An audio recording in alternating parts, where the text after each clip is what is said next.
Yeah. Being a parent isn't easy. They don't teach you how to do this. Kids don't come with manuals to help you get through this. But I done seen it all. Everything like a nudist. They have you pull your hair out till you look like a Buddhist. But I made a decision to change how I was living. Make the most out of my opportunities that I was given to myself. I'll give my all. Don't ever give less. I don't want to be a good father, man. I want to be the best. None I want to be Anya's Animal Adventures. Daddy's 2 cents. What's up, y'all? Welcome to another edition of Daddy's 2 cents. So, in this video here, I'm going to be talking about how I feel are ways that you can help improve your relationship with your kid,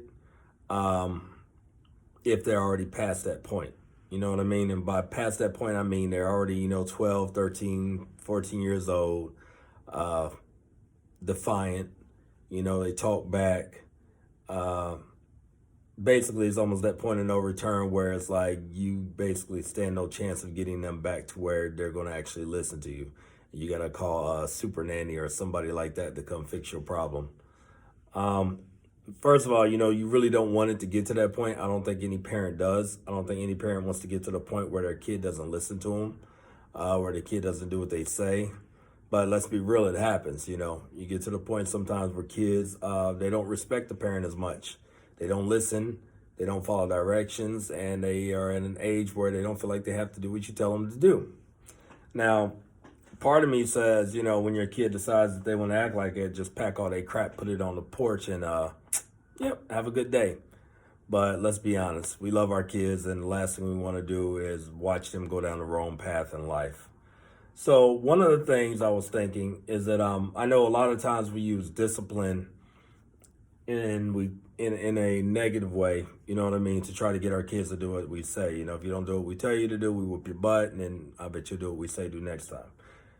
I'm not knocking that, by the way. I see nothing wrong with whooping your kids' butt. Normally, if you did that in the beginning, you wouldn't have this problem now, in the end, okay? A lot of these kids who don't listen, when you go to the store, the ones who are running around and dropping and throwing stuff, and their parents are like, get over here, and they don't listen and they run away. A lot of that falls on the parent from how you raise them to begin with. But this is just another option that you could possibly do to probably improve that a little bit, especially when they get to like 12 and 13. With all these kids doing like online school, they don't see the importance of actually maintaining and getting good grades and stuff like that. So you can look at an option of maybe possibly rewarding. Now, I'm not a firm believer in giving a reward for something you're supposed to do. I'm a father. I feed my kids. I don't expect to be, get a award for feeding my children. It's my job. It's what I do. Just like I tell my kids, their job is to do their schoolwork and this and that. But for some kids who aren't used to getting and reaping rewards for things, sometimes you can look at possibly giving them a reward for the little things they do, like say they got a C in math or a D in math, and you're telling them, hey, if you really work hard on this grade and you're able to pull this up, then at the end of the year, I think we might take a trip to the beach, or we might take a trip to Disney, or something like that. You know what I mean? Or you remember that car you wanted, that remote control car?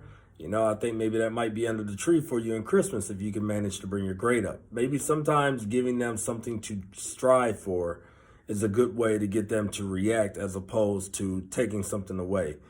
Because I know for a lot of parents, once you take away so much stuff, it doesn't even matter anymore. It's like, I took his phone away, and they don't care. I took his game, no more Fortnite. They don't care. And it's like, sometimes that type of discipline doesn't work with certain kids. Sometimes you actually have to find something positive to give them the push for. It's like they've already felt and dealt with so much negative stuff that sometimes you got to give them something positive to push for, something positive to reach for as a goal. You know what I mean? That's just one of the things I think could possibly help in situations like that.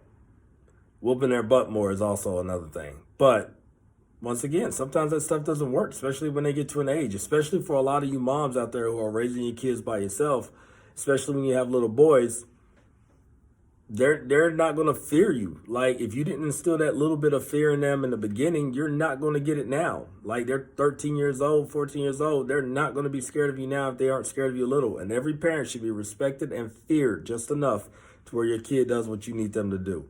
But, You know, the kid gets bigger than you. The last thing he's thinking is he's scared of mama, especially if you didn't instill it. So, you know, sometimes maybe using reward will work out just as much as like a negative discipline or a physical discipline. Sometimes actually just using reward will actually help with that. You know, I don't know any other options. I mean, I could think of some. Even possibly finding like a mentor or something like that for your kid, especially for the moms out there, like I said, with sons, just finding a male figure mentor to, you know, who might have gone through what they've gone through to kind of like connect with them, you know, because at the end of the day, whether you want to admit it or not, these little boys are going to need some positive male role model in their life. And so maybe just finding a male figure who's going to be able to, you know, maybe offer up things that you might not want to do as a parent. You know, maybe they'll take them to a basketball game or a football game or a college football game. Anything that could possibly like get these kids to start thinking, I need to do this right so that I can do this later on. Like that helps out a lot when you actually have something to strive and push for. I know a lot of times when your kid's not doing right, like I said, we take stuff away. It's like, you know, you're not doing right, you're off the team. Or you're not doing right, you don't get to go to practice today or whatever. Or you have to sit the first half of your next game. But if your kid is not involved in something like that, think about maybe putting them in something like that. It might actually help you out if you actually give them something to push for. Like see what sports they're into, take them out. You know, let them shoot the basketball a little bit. Then let them know, hey, you know, if you get your grades up, man, I might actually try to let you get on the team. You know, you're pretty good. Stuff like that helps out and works a lot for kids when they're around that 12, 11, 13-year-old age. All right. So those are just some of the other options you could possibly do, possibly use to possibly help. Dang, I just said possibly a lot of times. To basically help with like maybe getting your kid to be more active and more obedient to what you're asking. And if all that doesn't work, get a belt. That's it. Put them in juvie and, you know, take them to Scared Straight or something like that. Maybe that'll work. Who knows? But these are options I just thought of that you might be able to use without having to go all the way to Scared Straight. Anyway, guys, that's my 2 cents. You can spend it how you want to. Be sure to like the video. Be sure to subscribe. You know, and check out the Instagram and everything else. We got more videos coming soon. All right, y'all. Be blessed. Peace. Daddy's 2 cents.